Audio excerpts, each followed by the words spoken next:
الحمد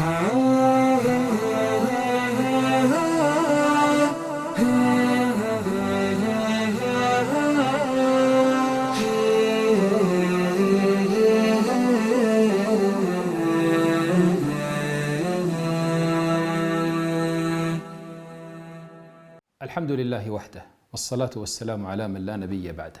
مذ أن دخل علينا شهر رمضان ونحن نعلم أن أبواب الجنة قد فتحت، وأبواب النار قد أغلقت، ومردة الشياطين قد صفدت، والمنادي قد نادى من أول ليلة: يا باغي الخير أقبل، ويا باغي الشر أقصر.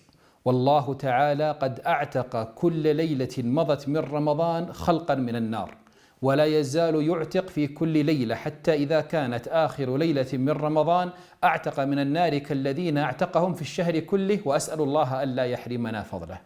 ولكن نحن نصوم عن الطعام والشراب طيلة الأيام الماضية، فهل صامت أيضا جوارحنا؟ فصام سمعنا، وصام بصرنا، وصامت أيدينا، وصامت أرجلنا، وصامت فروجنا، وصامت ألسنتنا، أم أننا غفلنا عن هذا الصيام؟